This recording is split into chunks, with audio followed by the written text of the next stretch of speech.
रात के गहरे अंधकार में एक सुनसान सड़क पर सिमरन दौड़ रही थी। उसके नंगे पैर खून से सने हुए थे, सांसें तेज थी और आंखों में भय का समंदर उमड़ रहा था। वह मुड़कर पीछे देखती तो काले घने कोहरे से एक साया बाहर आता, लंबे काले बाल, सूखी फटी हुई त्वचा और आंखों में लाल आग की लपटें। रुक जा, अब तू मेरी है, वह स्त्री भयंकर आवाज में चिल्लाकर सिमरन से बोली। सिमरन के शरीर में जैसे कोई जान ही न बची थी। वह गिर पड़ी और उसकी चीख अंधेरे में गुम हो गई। सिमरन, उठ, क्या हुआ? किसी ने उसे पुकारा। सिमरन हड़बड़ा कर जागी। सामने 3 जोड़ी आंखें उसे घूर रही थी, नेहा, अनन्या और राशि।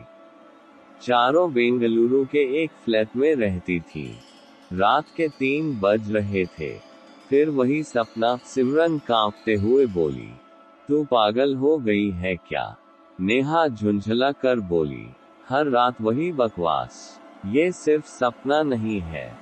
सिमरन की आवाज कांप गई। कुछ है जो हमें खींच रहा है, अतीत से।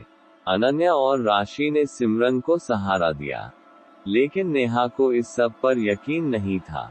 हम पढ़ी लिखी लड़कियां हैं, हमें ऐसे अंधविश्वास में नहीं पड़ना चाहिए, उसने कहा। अगले दिन जब सिमरन ऑफिस पहुंची तो उसे फिर वही अजनबी चेहरे दिखने लगे। चेहरे जो उसे घूरते पर पहचान में नहीं आते। उसने अपने लैपटॉप पर एक बहुत पुरानी न्यूज रिपोर्ट खोली।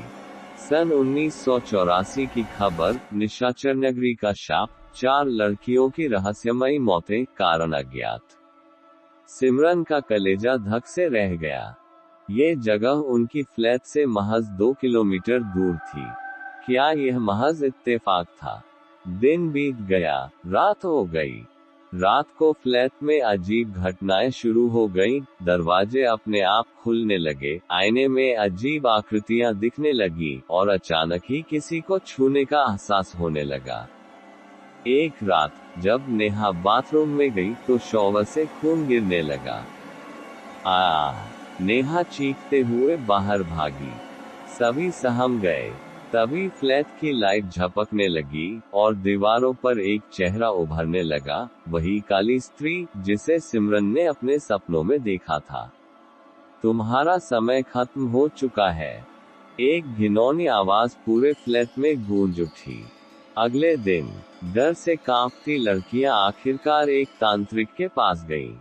तांत्रिक ने उनकी हथेलियां देखकर कहा, तुम चारों पिछले जन्म में निशाचर नगरी की निवासी थी। वहां की एक स्त्री साधिका को तुम सबने धोखा दिया था और अब वह आत्मा तुम्हारी आत्माओं को निगलने के लिए आई है। हमने क्या किया था? सिमरन ने कांपते हुए पूछा।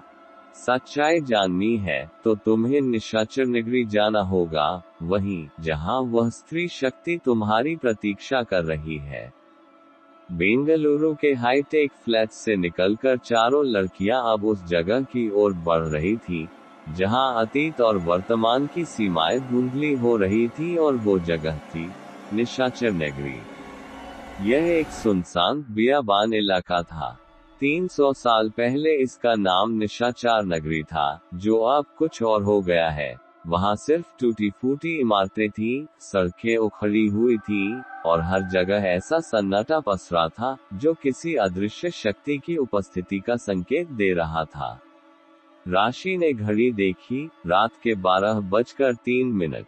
हमें यहाँ नहीं आना चाहिए था, नेहा ने घबराए आवाज में कहा। इसी बीच सिमरन, जो अब तक सबसे डरी हुई थी, अचानक सबसे आगे बढ़ने लगी। उसकी आंखों में अब भय के बजाय एक अजीब सा सम्मोहन था। सिमरन, सिमरन, सिमरन रुको, अनन्या ने उसे रोकने की कोशिश की। सिमरन बोली, हमें अंदर जाना होगा, हमें सच जानना ही होगा। सिमरन की आवाज पहले जैसी नहीं थी। जैसे ही वे चारों निशाचर नगरी के मुख्य द्वार से गुजरी, हवा अचानक थम गई। पेड़ स्थिर हो गए और एक हल्की मगर भयानक हंसी चारों ओर गूंज उठी। तुम वापस आ गई, आखिरकार। जैसे ही लड़कियां उस वीरान शहर में घुसी, उनकी आंखों के सामने एक अजीब दृश्य उभर आया। उन चारों के सामने ठीक उन्हीं की तरह दिखने वाली 4 और लड़कियां सजी धजी खड़ी थीं। उनके कपड़े पुराने जमाने के थे। वे एक बड़े काले मंदिर के सामने खड़ी थी, जहां एक सुंदर मगर भयावह औरत बैठी थी। उसके लंबे काले बाल जमीन तक फैले थे, होंठ गहरे लाल और आंखें उनमें जलती हुई आग थी। तुमने मुझे धोखा दिया, उस औरत ने क्रोधित होकर कहा। हमने क्या किया था? नेहा कांपती हुई बोली। तुम्हें याद नहीं, पर मैं याद दिलाऊंगी तुम सबको। पिछला जन्म। मैं संध्या हूँ। दरअसल बात बहुत पुरानी है। 300 साल पहले 4 युवा लड़कियां इसी जगह रहती थीं। वे एक गुप्त तांत्रिक कबीले का हिस्सा थी। उस समय निशाचर नगरी की शक्ति थी संध्या नाम की एक स्त्री शक्ति, जो अपने तंत्र मंत्र और अपूर्व सौंदर्य से पूरे नगर को मोहित कर लेती थी। लेकिन जब राजा ने आदेश दिया कि इस शक्ति को समाप्त कर दिया जाए, तो इन चारों लड़कियों ने ही धोखा देकर संध्या को पकड़वा दिया था। राजा ने उसे जिंदा जलवा दिया, परंतु मरने से पहले संध्या ने श्राप दिया, मैं जलूंगी पर लौटूंगी और तुम्हारी आत्माएं हर जन्म में मेरी दासी बनेंगी। हम वही लड़कियां हैं? राशि ने कांपते हुए पूछा।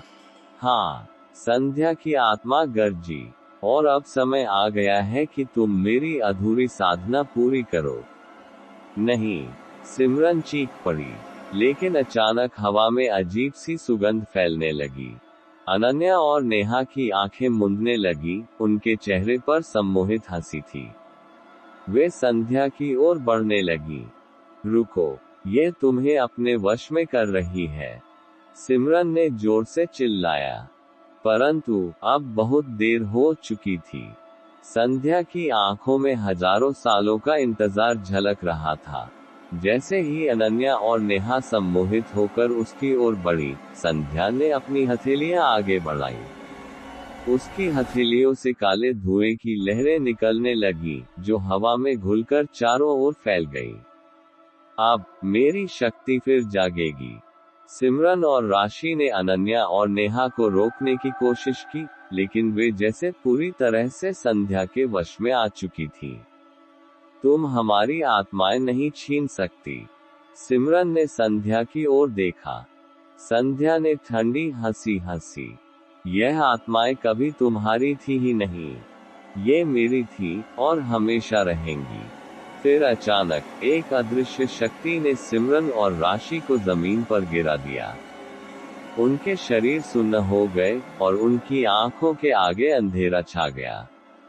जब सिमरन को होश आया, वह एक काले अंधेरे कक्ष में थी। उसके चारों ओर तंत्र मंत्र के प्रतीक खुदे हुए थे। एक दीवार पर काले धागों से एक भयानक आकृति बनाई गई थी। एक स्त्री जिसके कई हाथ थे और हर हाथ में किसी न किसी का सिर था। अनन्या और नेहा कमरे के बीचों बीच खड़ी थी, लेकिन अब वे वही नहीं थी। उनकी आंखें पूरी तरह काली हो चुकी थी और उनके शरीर हवा में तैर रहे थे।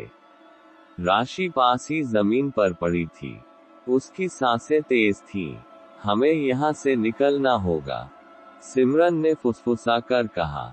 लेकिन तभी संध्या की आवाज गूंज उठी। अब कोई बच नहीं सकता। संध्या धीरे धीरे अनन्या और नेहा के पीछे प्रकट हुई। उसने अपनी भयानक मुस्कान के साथ कहा, अब अंतिम चरण बाकी है, तुम्हारी आत्माएं मेरी हो जाएंगी और मैं इस दुनिया में पूरी शक्ति के साथ लौटूंगी। फिर संध्या ने हवा में कुछ बुदबुदाया और अचानक अनन्या और नेहा की आंखों से काला धुआं निकलने लगा। उनकी चीखें पूरे कक्ष में गूंजने लगी। सिमरन और राशि के शरीर बुरी तरह कांपने लगे। नहीं, हमें इस श्राप को तोड़ना होगा, सिमरन ने हिम्मत जुटाकर कहा। लेकिन कैसे? सिमरन और राशि ठंडे फर्श पर बेसुध पड़ी थी। अनन्या और नेहा हवा में तैर रही थी। उनकी आंखों से निकलता काला धुआं पूरे कक्ष में भर गया था। संध्या ने अपने हाथ उठाए और एक तांत्रिक मंत्र गूंजने लगा। अस्तु मयास्मि नक्तम तमसो मार्गेण मृत्युरुपगतस्य। जैसे ही उसने मंत्र पूरा किया, अनन्या और नेहा की आंखें एकदम सफेद हो गईं। अब वे पूरी तरह से संध्या के वश में आ चुकी थीं। अब ये सिर्फ मेरी है, संध्या ने गर्व से घोषणा की। लेकिन तभी राशि ने कांपते हुए जमीन पर उकेरे गए प्रतीकों को देखा। उसके मन में एक विचार आया, अगर तंत्र मंत्र से हमें फंसाया जा सकता है, तो क्या किसी दूसरे मंत्र से इसे तोड़ा भी जा सकता है? उसने धीरे धीरे उठकर कक्ष की दीवारों को छूना शुरू किया। उसकी उंगलियां अजीब सी ऊर्जा महसूस करने लगी। सिमरन ने भी ये देखा और तुरंत समझ गई। राशि, हमें इन प्रतीकों को तोड़ना होगा। लेकिन इससे पहले कि वे कुछ कर पाती, संध्या ने उन्हें हवा में उठा दिया। अब तुम भी मेरे हो जाओगी। तभी सिमरन की आंखों में अजीब सा अंधकार छाने लगा। वह खुद को एक अलग समय में देख रही थी, 300 साल पहले का निशाचर नगरी। अब सिमरन पिछले जन्म के आधार पर दृश्य देख रही थी। वह, राशि, अनन्या और नेहा सब तांत्रिक वेशभूषा में थी। वे संध्या के सामने खड़ी थी, जो एक बलि की वेदी पर बैठी थी। हमें यह नहीं करना चाहिए, सिमरन ने कहा था, पर अगर हम राजा के आदेश की अवहेलना करें, तो हमें ही मौत की सजा मिलेगी। नेहा ने तर्क दिया, पर यह गलत है, राशि ने कहा था। आखिरकार चारों ने राजा के हाथों संध्या को मरवा दिया। संध्या के विश्वास को तोड़कर उन्होंने संध्या को धोखा दे दिया था। उसे जिंदा जलवा दिया गया था, और तभी उसने वह श्राप दिया था कि वो हर जन्म में हम सबको अपनी दासी बनाकर रखेगी। तुम्हारा हर जन्म मेरा होगा। सिमरन की आंखें खुली। वह समझ गई थी कि संध्या का श्राप क्यों लगा था। राशि, हमें अपनी गलती सुधारनी होगी, राशि ने समझते हुए सिर हिलाया। उन्होंने मंत्र बुदबुदाना शुरू किया। ओम भद्राय नमः, ओम मुक्ताय नमः। संध्या ने चीख मारी, नहीं, तुम यह नहीं कर सकती। लेकिन अब बहुत देर हो चुकी थी। मंत्र के प्रभाव से संध्या की शक्ति कमजोर पड़ने लगी। अनन्या और नेहा जमीन पर गिर पड़ी। उनकी आंखों में फिर से जीवन लौट आया। संध्या अब गायब हो चुकी थी, पर क्या वह सच में खत्म हो गई थी? सिमरन, राशि, अनन्या और नेहा सब बाहर आए, पर उनके चेहरों पर कोई खुशी नहीं थी। हम बच गए, नेहा ने धीरे से कहा। पर क्या सच में? सिमरन ने दूर अंधेरे में झांकते हुए कहा। क्योंकि निशाचर नगरी अब भी जिंदा थी, और शायद संध्या भी। चारों लड़कियां निशाचर नगरी से बाहर निकल आई थीं, लेकिन उनका मन अजीब सा था। वे अब भी वहां के रहस्यों में उलझी हुई थीं। हालांकि संध्या का खौफ अब तक उनके दिलों में था, पर क्या वह सच में खत्म हो चुकी थी? सिमरन ने देखा, उनके पीछे एक काला धुआं धीरे धीरे फैल रहा था। क्या यह उस जगह का हिस्सा है? राशि ने पूछा।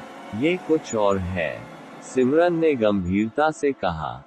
कुछ बहुत अंधेरा, कुछ बहुत पुराना। नेहा और अनन्या दोनों ही खामोश थी। उनका चेहरा थका हुआ था, जैसे वे किसी गहरी निद्रा से जागी हो। अचानक चारों की आंखों के सामने एक नया दृश्य उभरा। एक काले और भयानक दरवाजे के सामने वे खड़ी थीं, जहां एक अजीब रोशनी फड़क रही थी। ये दरवाजा पहले नहीं था। क्या ये वह दरवाजा है जो हमें पहले नहीं दिखा? राशि ने पूछा। हमें इसे खोलना होगा, सिमरन ने कहा। जैसे ही वे दरवाजे के पास पहुंची, वो दरवाजा खुद ब खुद खुल गया। उसके अंदर एक गहरी, काली गुफा थी। ये गुफा किसी भूतपूर्व शक्ति का प्रतीक थी। ये वह गुफा है जिसमें हम पहली बार 300 साल पहले प्रवेश करते थे, क्या तुम्हें याद है? सिमरन ने कहा। नेहा, जो अब तक चुप थी, अचानक बोली, ये वही जगह है। हमने इसे बचने के लिए छोड़ा था। अब ये हमारी आखिरी मंजिल है। लेकिन क्या हम वापस जा पाएंगे? राशि ने डरते हुए पूछा। अचानक गुफा के अंदर से एक तेज सिहरती आवाज आई। तुम यहाँ क्यों आए हो? क्या तुम सच में भागने के लिए तैयार हो? यह आवाज साफ साफ संध्या की थी, लेकिन वो चारों समझ नहीं पाए। अब वह आवाज हंसी में बदल चुकी थी। चारों लड़कियां गुफा में घुस गईं। जैसे ही वे अंदर बढ़ी, अचानक उनके सामने संध्या प्रकट हुई। तुम वापस आ गईं, पर ये तुम्हारी गलती है, संध्या ने काले धुएं में घिरे हुए कहा। तुम हमेशा हमें पीछा करती हो, क्यों? सिमरन ने उसकी ओर घृणा से देखा। क्योंकि तुम मेरी आत्माएं हो, तुम्हारे पास कोई रास्ता नहीं है। तुम्हारी आत्माओं को मेरी सेविका बनना होगा, तुम चाहो या न चाहो। संध्या की आंखों से एक रोशनी झलकी और अचानक चारों लड़कियां जमीन पर गिर पड़ी। वे फिर से संध्या के जाल में फंस गईं। लेकिन इस बार कुछ अलग था। सिमरन की आंखें खुली। ये गुफा, ये डर, ये सब सपना था या सच्चाई? उसने देखा, उसके सामने दो रूप थे। ये सब भ्रम है। सिमरन ने चिल्लाया। नहीं, ये सच है, तुमने खुद ही अपना रास्ता चुना था, संध्या ने कहा। लेकिन संध्या की बातों में कुछ कमी थी। यह कोई आत्मा नहीं थी, ये राशि बोल रही थी। उस पर संध्या हावी हो गई थी। संध्या ने राशि में से कहा, ये राशि तुम्हें 300 साल पहले धोखा दे रही थी। तुम सब में ये मेरी सबसे बड़ी सहायिका बनना चाहती थी, जबकि तुम सब एक बराबर खुद को मानते थे। राशि ने मुझे प्रस्ताव दिया कि मैं उससे तुम तीनों की स्वामिनी बना दूं और तुम जो हम दोनों की सेवा करोगी। मैंने ये बात ठुकरा दी और इस राशि ने ही तुम तीनों को भड़का दिया कि राजा से संध्या को मरवा देते हैं। इसने तो गलत किया ही, तुम सब ने भी इसका साथ दिया। ये सुनकर चारों हैरान रह गई। तुमने हमें धोखा दिया, सिमरन ने गुस्से में कहा। तुम क्या जानती हो? राशि ने हंसते हुए कहा। मैंने सब कुछ किया ताकि तुम मेरी दोस्त बन सको। तुम सबसे बेहतर थी हमेशा। संध्या का अस्तित्व दरअसल राशि की इच्छा का परिणाम था, जो पूर्व जन्म में उसे अपनी सहायक बनाना चाहती थी। चारों लड़कियां उस गुफा में खड़ी थीं, और उन्हें अब ये तय करना था कि उन्हें संध्या की शक्ति को स्वीकार करना चाहिए या फिर अपना रास्ता खुद बनाना चाहिए। सिमरन, तुम्हें सच में लगता है कि हम बच सकते हैं? राशि ने ठंडी आवाज में पूछा। सिमरन ने धीरे से उत्तर दिया, हमें भागने का कोई रास्ता नहीं है, क्योंकि हम जो भी करेंगे वह उसी अंधेरे का हिस्सा बनेगा। इस जवाब ने चारों को चौंका दिया। सच ये था कि हर रास्ता, हर मोड़ उन्हें संध्या के जाल में घुमा रहा था। लेकिन फिर भी एक आखिरी कोशिश, एक आखिरी लड़ाई थी। संध्या का भयानक चेहरा अब साफ था। वह किसी रूप में नहीं, बल्कि उनके अंदर की बुरी इच्छाओं का परिणाम थी। सिमरन, राशि, अनन्या और नेहा के लिए यह अब संघर्ष का अंतिम क्षण था। वे न केवल अपनी जान बचाने के लिए लड़े थे, बल्कि उन्होंने अपनी आत्मा की रक्षा के लिए भी ये लड़ाई शुरू की थी। राशि, तुमने हमें धोखा दिया, सिमरन ने शोक और गुस्से के साथ कहा। धोखा नहीं, ये केवल तुम्हारा हक था, राशि ने कड़ा उत्तर दिया। तुमने हमें अपनाया, और मैं तुम्हारे साथ हर एक जंग लड़ने के लिए तैयार थी। मगर तुम लोग क्यों यह नहीं समझते कि तुम हमेशा मेरे साथ थे? संध्या ने हंसते हुए कहा, यही सच है। तुम लोगों को कभी नहीं समझ आएगा। ये लड़ाई अब खत्म नहीं हो सकती। तुम अब मेरी सेवा करोगे। लेकिन अब एक हलचल हुई। किसी ने उनके दिलों में हिम्मत भर दी थी। यह उस समय का पल था जब सिमरन ने अपनी शक्तियों को पहचान लिया। उसे पता चल गया कि वह और उसकी दोस्तें बस एक ही रास्ते पर चल रही थी, लेकिन उस रास्ते को बदलने का शक्ति केवल उनके हाथों में थी। जब वे सब निशाचर नगरी से बाहर निकले, तो उन्हें महसूस हुआ कि इस अंधेरे से बाहर निकलने का रास्ता था, लेकिन उस रास्ते पर कुछ खो भी गया था। सच ये था कि उनका संघर्ष कभी खत्म नहीं होने वाला था, क्योंकि हर जीत के साथ एक और युद्ध छिपा था। अंत में सत्य सामने आ गया था, खुद से लड़ाई और खुद से जीतने का नाम ही जिंदगी है। सिमरन, राशि, नेहा और अनन्या अब एक सामान्य जीवन जीने की कोशिश कर रही थी, लेकिन उनकी आत्माएं अब भी निशाचर नगरी के अंधेरे में बसी हुई थी। हर दिन एक नया डर, एक नया तंज था। क्या तुम भी ये महसूस कर रही हो? सिमरन ने एक दिन नेहा से पूछा। हर पल कुछ गलत सा हो रहा है, जैसे हमें हमेशा कोई घेर रहा हो। नेहा घबराए हुई बोली, मुझे भी ऐसा ही लगता है, और तुम्हें क्या लगता है? जो हम अब तक देख रहे थे, वह सिर्फ एक सपना था। राशि ने हाथ में तंत्र मंत्र का एक किताब उठाते हुए कहा, ये सपना नहीं था। ये हमारी जिम्मेदारी थी, और जो हमसे छुपा हुआ था, वह अब सामने आएगा। मुझे अब भी संध्या महसूस होती है, क्या वो लौट कर आएगी? संध्या की वापसी का डर अब और गहरा हो चुका था। क्या वह सचमुच वापस लौटेगी, या फिर अब भी उसके पीछे कोई छुपा हुआ रहस्य था? राशि की किताब में छुपी एक भयानक सच्चाई सामने आई। ये किताब उन्हें अपने बीते हुए समय से जुड़ी घटनाओं का ब्यौरा दे रही थी, लेकिन हर पन्ना एक नया राज खोल रहा था। तुमने क्या किया, राशि? सिमरन ने हैरान होते हुए पूछा। क्या तुम जानती हो, सिमरन? ये सब मेरे लिए है। मैंने इसे अपनी पसंद से किया है, क्योंकि मुझे यह नहीं चाहिए था कि तुम सभी को समझने में कोई परेशानी हो। राशि का चेहरा दुख और घृणा से भरा था। नेहा ने उसे रोका, क्या तुम ये कहना चाहती हो कि तुमने हमें अपनी ही इच्छाओं के लिए धोखा दिया? राशि ने सिर झुकाया। हाँ, मैंने तुम्हें धोखा दिया, लेकिन मेरी यह इच्छा थी कि तुम मेरी शक्ति को समझ सको। यही सब कुछ था जो मैंने किया। ये राज अब भावनात्मक रूप से खुले थे, चारों एक दूसरे से लिपटकर रो रही थी, लेकिन उनके खुलने के साथ एक और भय सामने आया। संध्या, जो पहले समाप्त हो गई थी, अब एक नई शक्ति के रूप में लौट आई थी। उसकी आंखों में वही क्रूरता थी, जो कभी सिमरन और राशि की दोस्ती में दरार डालने के लिए थी। तुम सबने मेरी वापसी को रोकने की कोशिश की, लेकिन यह मुमकिन नहीं था, संध्या ने उन सभी को धमकी दी। अब तुम मेरी बातों का सामना करोगे, और तुम जो भी करना चाहो, उसे पूरा करोगे। राशि की आंखों में अचानक एक नई चमक आई। हमसे यही उम्मीद थी। पर तुम्हारी वापसी का कारण सिर्फ बदला नहीं, बल्कि और भी कुछ था। तुमसे हमें अपनी पूरी शक्ति दिखानी थी।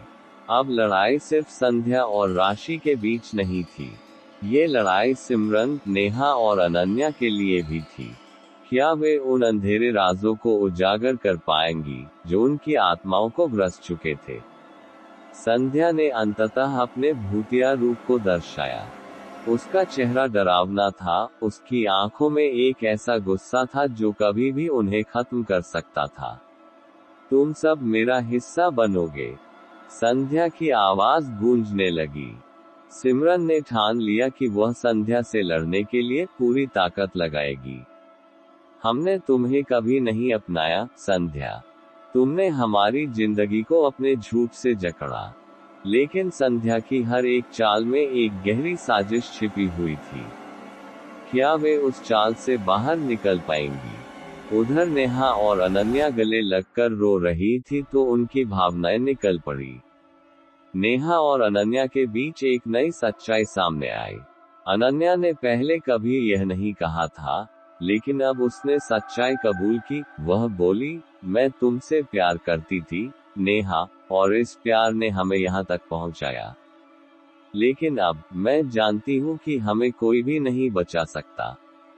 दरअसल अनन्या सामान्य नहीं थी, उसे लड़कियां पसंद थी, पर इतने साल में उसने कभी नेहा को ये बात नहीं समझा पाई, नहीं बता पाई।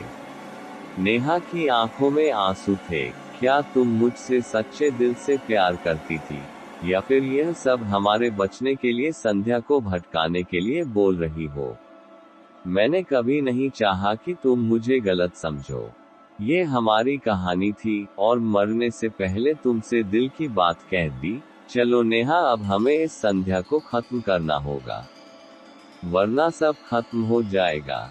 नेहा ने अनन्या के प्यार का सम्मान किया और अब चारों खुद के अस्तित्व के लिए लड़ने लगी। आखिरकार संध्या हार गई। राशि और सिमरन के मंत्रों के आगे उसने खुद को गायब कर दिया।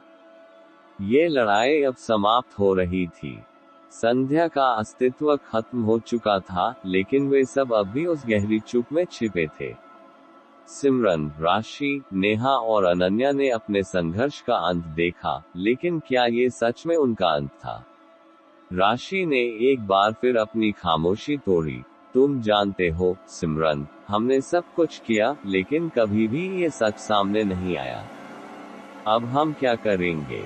सिमरन का चेहरा अब शांत था। हमने जीत तो हासिल की, लेकिन क्या ये सच है कि हम कभी भी पूरी तरह से जीत पाएंगे? संध्या की वापसी और उस भयानक अंधेरे का सामना करने के बाद वे सब अपनी सच्चाई को पहचान चुके थे। लेकिन दर्द और हानि की यह लड़ाई कभी खत्म नहीं होने वाली थी। एक तरफ धोखा था और माफी भी थी, दूसरी ओर लड़की का लड़की से प्रेम। चारों ने एक दूसरे के सत्य को स्वीकार किया, पार कहीं ना कहीं अब पहले जैसी दोस्ती नहीं थी। एक दूरी चारों में थी जो उनकी में दिख जाती थी। अंतिम सत्य, ये कहानी किसी के लिए नहीं, बल्कि समाज के लिए थी। एक संघर्ष जो कभी खत्म नहीं होता, एक सच्चाई जो हमें डराती है, और एक प्रेम जो कभी पूरी तरह से नहीं मिल पाता। वीडियो को लाइक करें दोस्तों और चैनल को सब्सक्राइब करें। धन्यवाद।